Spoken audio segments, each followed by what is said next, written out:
말씀 보도록 하겠습니다. 디모데후서입니다. 디모데후서 3장 보도록 하겠습니다. 디모데후서 3장 16절과 17절 두 절이기 때문에 짧습니다. 그래서 우리 다 같이 읽도록 하겠습니다. 제 거는 신약성경 345장입니다. 신약성경 345장 디모데후서 3장 16절 17절 두 줄이기 때문에 우리 다 같이 읽도록 할게요. 같이 읽겠습니다. 시작. 모든 성경은 하나님의 감동으로 된 것으로 교훈과 책망과 바르게 함과 의로 교육하기에 유익하니 이는 하나님의 사람으로 온전하게 하며 모든 선한 일을 행할 능력을 갖추게 하려 함이라. 아멘. 제가 지금까지 시리즈를 했었는데 내가 영적 성령을 영적으로 어떻게 성장을 할 수 있는지에 대해서 제가 계속 말씀을 드리고 있었습니다. 오늘이 마지막인데요. 오늘 마지막 영적 성장에 대해서 말씀을 드리고자 합니다. 제가 아까도 말씀드렸지만 이 고모님이 이런 상황을 당하면서 조금 더 성장했던 것 같습니다. 이 고모님은 저에게 어머니와 같은 분입니다. 제가 어머님을 안 만난 지 25년이 넘었습니다. 거의 30년 다 돼가요. 30년 넘었네. 이렇게 보니까. 어머니를 마지막으로 만난 지 30년이 넘은 상태라 저는 어머님의 사랑을 잘 받지 못하고 자랐습니다. 근데 우리 고모님이 그런 역할을 맡아주셨습니다. 우리 고모님이요. 작은 고모님인데 작은 고모님이 자녀가 없으세요. 그래서 저를 자녀처럼 사랑해 주셨습니다. 근데 우리 고모님이 저를 병원에 가서 제가 허겁지겁 수요일 날 12시 반 비행기를 타고 샌프란시스코를 갔어요. 샌프란시스코를 가서 우리 고모님의 모습을 보면서 깜짝 놀랐습니다. 그렇게 건강하시던 분이 하루아침에 이렇게 누워 계시는 걸 보고 처음에는 이게 믿겨지지가 않아요. 이게 현실적으로 느껴지지가 않아요. 마음에. 그러면서 이거를 어떻게 감당을 해야 될까? 누구나 다 이 세상을 한번 살다 가는 것은 당연한 것입니다. 하지만 막상 이렇게 그 문턱에 가게 되면요. 마음이 좀 힘들어요. 그렇죠? 마음이 힘듭니다. 그래서 저는 열심히 애써서 웃으면서 제 사촌 누나도 있었고 사촌 동생도 있었는데 열심히 애써서 슬퍼하지 않으려고 노력을 했습니다. 여러분들도 아시겠고 경험을 하셨겠지만 우리가 영적 성장에 있어서 제일 힘든 부분이 뭐냐면 내가 생각지도 못했던 일에 다가왔을 때입니다. 내가 상상치 못했을 때, 내 계획을 했었는데 계획 외에 뭔가가 다가오고 나를 힘들게 했을 때 제일 힘듭니다. 당황스러워요. 어떻게 해야 될지 몰라요. 사촌 누나는 저랑 그 사고 소식을 알고 전화를 했을 때 부들부들 떨었어요. 너무 당황스러워가지고 울면 눈물을 막 흘리면서 부들부들 떨었단 말이에요. 근데 그런 모습을 보면서 저도 그러고 싶은 마음이 생겼지만 그래서는 안 된다라는 생각이 들었습니다. 왜냐하면 하나님의 계획은 아무도 알 수가 없기 때문입니다. 하나님의 사랑하심과 하나님의 인자하심은 내 계획이 아닌, 내 원함이 아닌 그걸 넘어서 하나님의 크나큰 뜻과 사랑이 있기 때문입니다. 그래서 오늘 여러분들에게 말씀드리고 싶은 이 말씀은 내가 영적으로 성장하기 위해선 하나님의 말씀이 필요하다는 것입니다. 왜 하나님의 말씀이 필요할까요?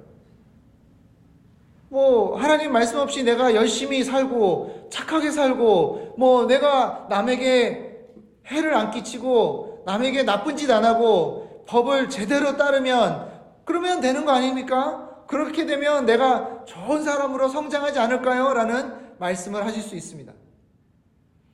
하지만 그 말은 바리새인들도 똑같은 말을 했다라는 겁니다. 바리새인들도 율법을 지켰고, 바리새인들도 착하게 살았고, 바리새인들도 모세의 법을, 율법을 철저히 지킨 아주 흠 없이 정말 철저하게 사는 사람들입니다. 하지만 예수님께서 그들을 바라보시고 하시면 뭐라고 했죠? 독사들이라고 했습니다. 독사들. 그 이유는 그들이 알고, 그들이 소중하게 여기고, 그들이 정말 철저하게 지켰던 그 도리와 율법을 그것만이만 있으면 된다고 생각했기 때문이에요. 하나님을 쏙 빼놓고 이 율법만 지켰다는 겁니다. 하나님을 사랑하기 위해서가 아니라, 이 율법을 지키는 게 하나님을 사랑하고 내가 하나님 앞에 올바르게 살고 내가 하나님 앞에서 정말 정직하게 솔직하게 하나님 앞에 흠없이 살기 위해 만들어 놓은 이 율법을 하나님만 쏙 빼고 하나님을 바라보려고 하는 것이 아니라 내 자신을 바라보려고, 내 자신이 다른 사람한테 잘 보이려고, 조금 더 흠이 없으려고 했기 때문입니다. 말씀은 하나님 우리에게 주신 말씀은 그냥 단순한 율법을 지켜라, 이렇게 형식적으로 행동을 해야 된다 라고 끝나는 게 아니라는 겁니다. 하나님이 주신 이 귀한 말씀은 살아 숨쉬는 말씀입니다. 그럼 그 뜻이 뭘까요? 여러분 많이 들어보셨잖아요. 살아 숨쉬는 말씀, 살아 숨쉬는 말씀. 여러분 이게 살아서 막 걸어 다닙니까? 그건 아니잖아요. 그죠? 그럼 뭐예요 이게 어떻게 살아 숨쉬고 있을까요? 아직까지도 내가 이거를 살아 숨쉬고 수 있다라고 말씀할 수 있는 이유가 있답니다. 그 이유가 과연 뭘까요? 그 이유는 간단합니다. 이 말씀이 언제 써져 있었죠? 몇천 년 전에 써진 겁니다. 여러분, 몇천 년 전에 써진 어떤 소설을 읽고 지금도 이야, 이 소설이 나한테 적응이 되네 하고 말씀을 할 수 있을까요? 할 수 없습니다. 힘들어요. 왜냐하면 세대가 몇십 번이나 바뀌었잖아요. 몇천 년이 지났으면. 세대가 얼마나 많이 지났어요. 그러면 자 생각해 보세요. 여러분 지금 가지고 있는 전화기요. 그죠? 1950년대 이 전화기 가지고 간다고 그러면 사람들이 뭐라 그러겠어요? 오, 이게 뭡니까 이게? 아니면 조선시대라고 한번 봅시다. 조선시대에 이걸 전화기를 가져가가지고 떠닥떠닥떠닥 이러고 있으면 사람들이 뭐라 그러겠어요? 아이고, 이것이 무엇입니까 이게 뭡니까? 이거 뭐예요? 하고 사람들이 적응을 못할 거예요. 이게 뭔지, 도대체 이게 뭐라는 건지 알 수가 없고, 이게 나한테 유익한지도 알지를 못할 거예요. 무서워할 거란 말입니다. 적응을 할 수가 없어요. 나한테 좋은지를 알 수가 없단 말이에요. 하지만 이 하나님이 주신 말씀은요, 모세에게 주셨던 그 말씀이 아직도 저에게 적응이 된다는 겁니다. 살아 숨쉬어 있다는 말씀은 아직도 나에게 적응이 될 수 있고 내가 이것을 사용하는데 조금도 부족함이 없다는 말씀입니다. 그렇기 때문에 세대가 지나고 세월이 세상이 변한다 해도 이 말씀은 아직도 살아있기 때문에 나는 이 말씀을 그대로 쓸 수가 있는 겁니다. 나한테 유익하단 말입니다. 하나님의 영감이 들어가 있고 하나님의 권리가 들어가 있고 하나님의 진실이 들어가 있기 때문에 이 세상이 아무리 과학 발달하고 재미있는 소설과 또 자기네들의 지혜를 담아 쓴다 하더라도 그 책과는 비교가 할 수 없는 책입니다. 여러분 아시죠? 세상에 이 성경책이 제일 많이 팔렸다는 거 알고 계시죠? 아직도 세계 기록을 세우고 있습니다. 아직도 사람들이 이 성경책을 찾으려고 한다는 겁니다. 제가 어느 한 선교사님의 기가 막힌 성경 말씀을 가지러 가는 기가 막힌 이야기를 들었습니다. 들은 게 아니라 제가 읽었어요. 책에 읽었어요. 이 선교사님은 콩고에 사는 선교사님입니다. 콩고. 여러분, 콩고가 얼마나 험난한 나라냐면, 이 한 부족이 다른 부족을 쳐들어가면, 정말 여기는 애들이 없어서 말씀드리지만, 처음에 들어가자마자 여자를 잡아서 하는 게 뭔지 아세요? 유방을 잘라버립니다. 왜 그런지 아세요? 2세를 못 키우게 하기 위해서. 그렇게 잔인하단 말이에요. 그런 잔인하고 혹독한 곳에 이 선교사님인데, 이 선교사님이 한 콩고 청년을 전도시켜가지고 이 청년이 예수님을 깊게 믿게 됐습니다. 그래서 이 청년이 말씀을 몰랐는데 성경책이 없어요. 콩고에는 뭐 가게 가서 성경책 말씀 사야지 할 수 없어요. 가게 자체도 없지만 거기는 아랍 사람들이 많이 들뜨기 때문에 걸렸다가는 큰일 난단 말이에요. 성경책 사러 갔다가 성경책 들고 다니다가 총 맞아 죽을 수 있단 말입니다. 총 맞으면 다행이에요. 거기서는 걸리면 총 맞으면 다행이고, 정말 불행하면 끌려가 고문을 당합니다. 고문을 당하는데 정말 혹독하게 고문을 당해요.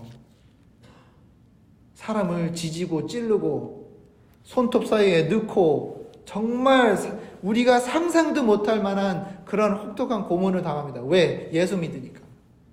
그런데 이 청년이, 선교사님, 저는 성경책, 하나님의 말씀을 읽고 싶습니다. 그랬어요. 그래서 선교사님이, 그러면 너는 저기 우간다라는 나라를 가라. 그 옆 나라예요. 옆 나라. 국경을 넘어야 됩니다. 우간다라는 나라를 가서 거기 가면 거기 교회에, 그것도 새 것도 아니에요. 쓰다가 낡아 빠진 성경책 몇 권을, 한 10권이 있으니 네가 한번 가볼래? 그랬어요. 근데 그냥 갈 수가 없습니다. 성경책 갖고 가다 국경에 넘으면 어떻게 돼요? 걸려요. 걸리면 어떻게 된다고 그랬죠? 고문받아요. 죽고 사형을 당하던가, 그 자리에서. 그래서 이 청년이 어떻게 했냐면, 관이 있는데 시체가 있고 관 밑에다가 자리를 하나 만들었어요. 그래서 자기가 거기 누운 거예요. 근데 이 가는 길이 평탄합니까? 평탄할 것 같을까요? 도로가 없어요. 그냥 자갈길이에요. 달달달달달달 거리면서 간단 말이에요. 그뿐만 아니라 이 시체가 바로 죽은 시체가 아니에요. 어떤 시체일까요? 썩어가는 시체입니다.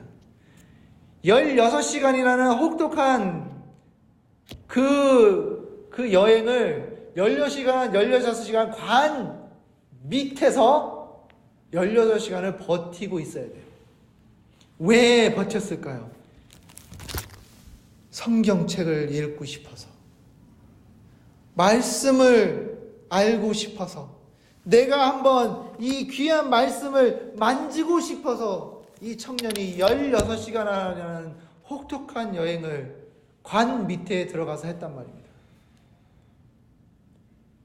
거기 도착했습니다. 관 뚜껑 열고 나와서 그 목사님이랑 만나서 성경책 10권, 정말 낡아빠진 옛날 그 기억하시죠? 옛날 제 할머니가 성경책이 있었는데 여기가 너무 만져가지고 여기가 이 가죽이 막 너덜너덜하고 성경책 안에 너무 많이 글을 쓰셔가지고 막 이거 넘기다가 막 잘못하면 막 찢어지고 그럴 정도로 낡아빠진 성경책 10권을 그 청년 손에 쥐어줬습니다.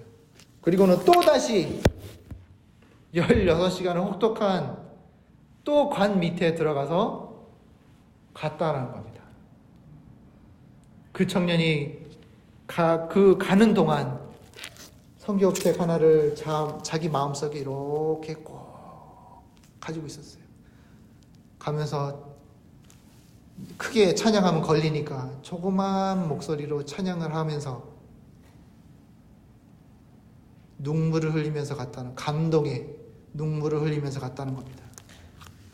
여러분들 어떻습니까? 우리 집에 가면 성경책 많죠? 그죠? 집에 가면 성경책 없으신 분 있으세요? 다 성경책 있으시잖아요. 근데 잘 모셔두고, 너무나 잘 모셔두고 계세요. 이렇게 책장에 예쁘게. 하나님의 말씀은 살아계신 하나님의 말씀입니다. 여러분은 아직도 가리킬 수 있고 훈계하고 여러분을 고쳐줄 수 있는 이 마법 같은 이 힘, 하나님의 말씀 아직도 우리에게 주어지고 있는데 우리는 너무나 멀리하지 않는가라는 생각이 듭니다. 하나님 말씀 보려고 딱 자리 잡고 또 커피 한 잔 옆에 딱 두고 편안한 의자에 앉아서 이제 말씀 읽어볼까 하면 어떻게 해요? 졸아. 읽었던 말씀 또 읽고 또 읽고 은혜스러운 말씀 이거 또 읽었네. 이거 또 읽었네. 왜 그럴까요? 왜 하나님의 말씀이 이렇게 감동스럽지 않을까요? 왜 살아있는 이 하나님의 말씀이 내 마음속에 들어오지 못하고 내 영적 성장하는데 왜 도움이 되지 않을까요? 그 이유는 내가 하나님의 말씀을 원하지 않기 때문에 그래요. 내가 얼마나 이 말씀이 중요하고 이게 없었으면 안 된다는 것을 내가 알아야 되고 내 마음속에 정말로 귀한 이 말씀을 내 마음속에 좀 알아봤으면 하는 호기심조차도 없단 말입니다. 북한의 한 선교사님이 북한에 들어가서 선교를 하는데 몰래 들어가는 거죠. 근데 이 선교사님이 처음에 북한에 들어갔을 때는 어떤 생각으로 들어갔냐면 북한에는 크리스찬이 없을 것이다 라는 생각을 가지고 들어갔대요. 그렇잖아요. 하도 걸리면 너무 혹독하게 감시를 하니까 조금이라도 잘못이라도 성경책이라도 보이고 이러면 바로 잡혀가니까. 그런데도 기가 막히게 한 마을에 들어갔더니 조그만 집이 있더랍니다. 그 집 밑에 땅굴을 파가지고 예배실을 만들었대요. 아무도 모르게. 그래서 그 예배실에 들어가서 찬송가를 부르는데 어떻게 부르는지 아세요? 예수 사랑하신 아시죠? 예수 사랑하신 그거를 부르는데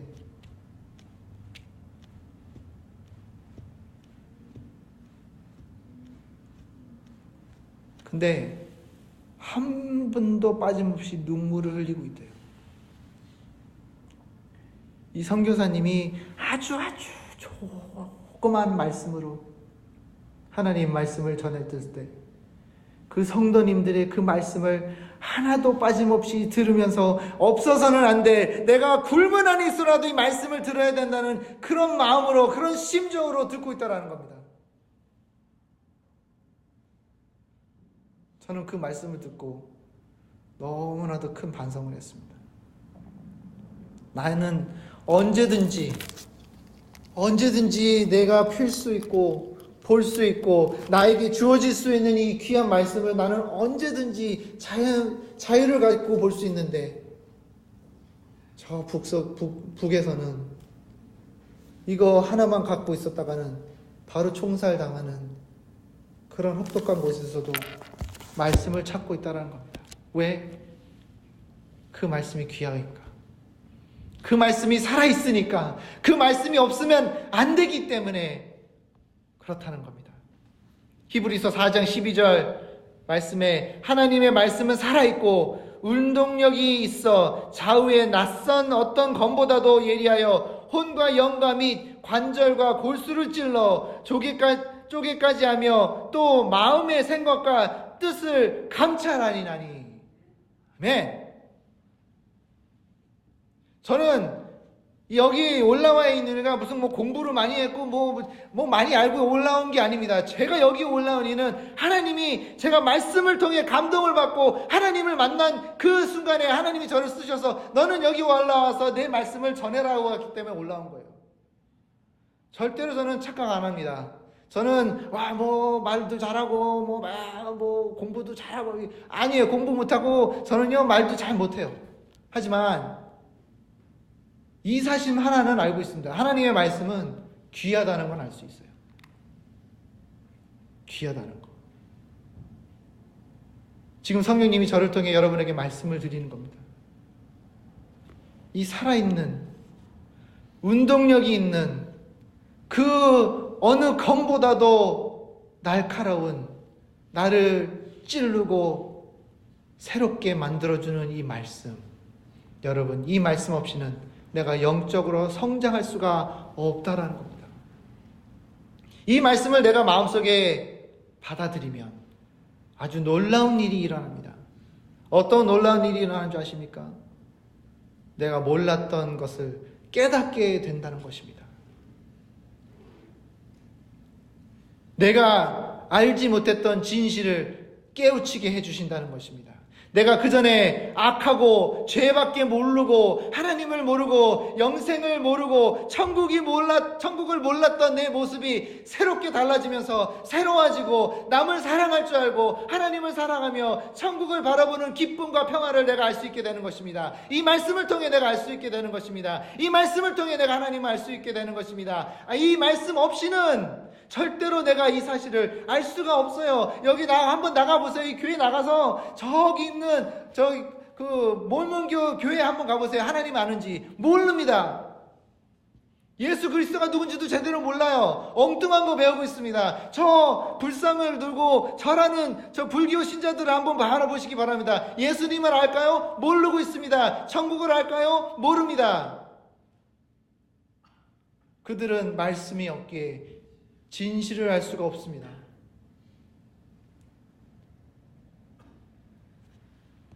말씀은 우리를 가르쳐 준다고 했습니다.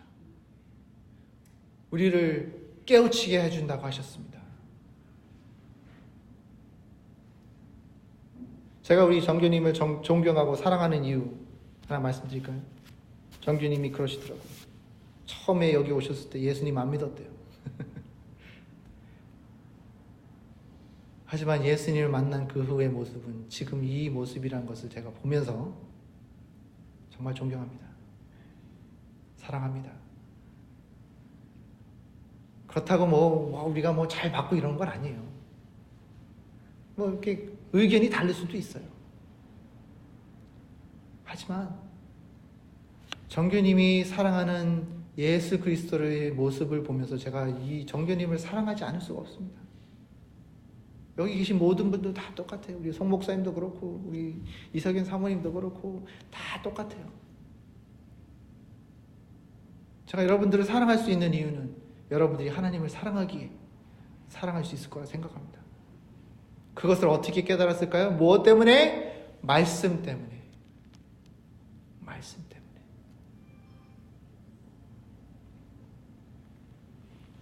말씀은 또한 나를 훈계해 준다고 했습니다. 여러분, 훈계자가 필요합니다. 여러분, 나 혼자 잘 살고 있고, 나는 아무런 흠이 없어, 나는 잘못이 없어, 나는 아주 잘하고 있어, 그러고 있지만, 나는 잘못하고 있는 것을 누가 꼭 한 번씩은 알려줘야 되는 게 필요합니다. 우리가 완벽한 인간이 아니기 때문에, 우리는 실수를 합니다. 잘못을 합니다. 그것을 잘못을 알려줘야 될 사람이 필요합니다. 다윗이 자기 부하를 살인하고 나서 멀쩡하게 지내다가 누가 왔죠? 선지자가 와서 뭐라 그랬죠? 훈계를 해줬어요. 이 양치기 얘기를 하면서 양치기를 하는데 자기 이야기를 하는 것도 몰라요. 아, 그래? 이거 괘씸한 놈이네. 저 놈을 바로 잡아서 감옥에 가둬 둬야지. 그랬더니 뭐라 그래요? 이 사람이 바로 너입니다 라고 했잖아요. 얼마나 기가 막혔을까요? 하지만 그 다윗이 그 말씀을 들었던 순간 어떻게 했어요? 옷을 찢고 회개하고 눈물을 흘렸다고 그랬습니다. 말씀이 그렇게 우리를 새롭게 해주는 것입니다. 훈계를 해주십니다. 듣고 싶지는 않아요. 그렇죠? 누가 훈계를 듣고 싶어 하겠습니까? 특히 이제는 저도 나이를 먹을 만큼 먹었는데 누가 와가지고 훈계를 하면 기분은 그렇게 썩 좋지는 않습니다. 저도 나이 50인데 저도 살 만큼 살았는데 누가 가지고 사관님 이런 거 못해? 이런 거 하면 안 돼요? 이렇게 얘기하면 기분은 좋지는 않습니다. 하지만 저는 받아들입니다. 왜? 제가 잘못하고 있다는 것을 알 수 있기 때문에 그래요. 말씀은 그런 역할을 해줍니다. 마지막으로 말씀은 우리가 틀렸던 것을 제대로 다시 고쳐주는 역할을 합니다.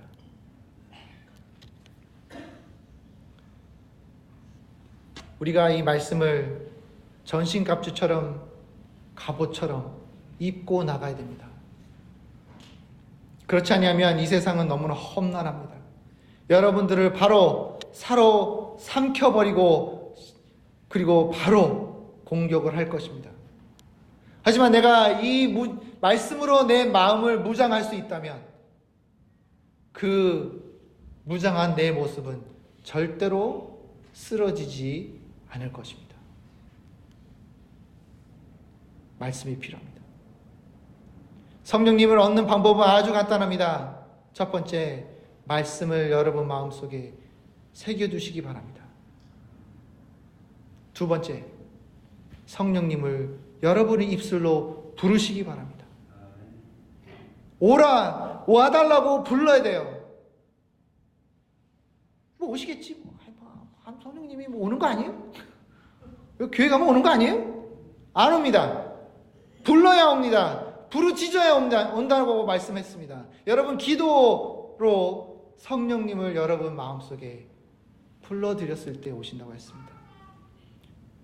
지금 이 시간 여러분 하나님의 영이 여러분과 함께 하심을 믿습니다. 왜냐하면 여러분들은 지금 성령님을 불렀기 때문에 저는 믿습니다. 그리고 마지막으로는 성령님이 부르면서 내 마음을 정리하면서 비워둬야 된다는 것입니다. 내 마음속에 쓰레기로 가득 차 있으면, 엉뚱한 걸로 가득 차 있으면 성령님이 들어올 수 있는 공간이 없어져 버려요. 성령님이 들어올 수 있게끔 내 마음을 깨끗이 비워야 됩니다. 어떻게 비울까요? 하나님께 고백하고, 하나님께 죄를 고백하고, 하나님께 나아가 내 마음을 비워달라고 간구로 나아가야 됩니다. 이 세 가지를 한다면 우리는 성령님을 얻을 것입니다. 그뿐만 아니라 성령님을 통해 내 영이 성장하는 모습을 볼 수 있을 것입니다. 저는 이번 저에게 지금 겪고 있는 이 일을 통해 다시 한번 하나님께 무릎을 꿇습니다. 근데 웃긴 게 뭐냐면요, 그 병원에, 샌프란시스코 병원이 아주 좋아요. 미국에서 그래도 최첨단 시설을 갖고 있고 의사들도 아주 수준이 높은 의사들이 많아요. 근데 한국같이 의사들이 한두 명, 여기 뇌과, 안과, 다 와요. 와서 하는 말이 뭔지 아세요? 우리들은 할 수 있는 게 아무것도 없습니다. 라는 말만 하고 갑니다. 사촌 누나하고 저하고 사촌 동생하고 선생님 이게 어떻게 되지 않을까요? 어떻게 하면 되지 않을까요? 뭐를 손을 좀 쓰면 어떻게 좀 고쳐질 수가 있거나 좀 다시 회복될 수 있게 좀 해줄 수 있게 않을까요? 그러면은 뭐라고 하냐면 저희들은 할 수 있는 게 아무것도 없습니다. 그래요. 아무것도 없대요. 그 많은 지식과 그 많은 최첨단 시설을 있어도 할 수 있는 게 아무것도 없대요. 하지만 하나님은 하실 수 있습니다. 하나님은 하실 수 있습니다. 지금 이 시간 잠시 한번 여러분들을 이 자비석으로 한번 초대할까 합니다. 이 자비석은요, 하나님을 만나는 장소입니다. 여기 자비석에 오려면 무릎을 꿇어야 됩니다. 무릎 꿇는다는 게 어떻게 보면 좀 힘들 수가 있습니다. 하지만 여러분들이 용기가 나신다면, 하나님이 필요하시다면, 하나님 이름을 부르짖고 싶으시다면 이 자비석에 나오시기 바랍니다. 하나님은 여러분을 기다리고 계십니다. 하나님은 여러분의 목소리를 듣고 하고 싶으십니다. 남 의식하지 마시고 나오세요. 하나님이 필요하시면 하나님의 음성을 듣고 싶으시면 여기 나오세요. 하나님은 여러분을 기다리고 계십니다. 살아 숨쉬어 계시고 있는 하나님의 말씀처럼 여러분 마음속에 지금 하나님이 여러분들의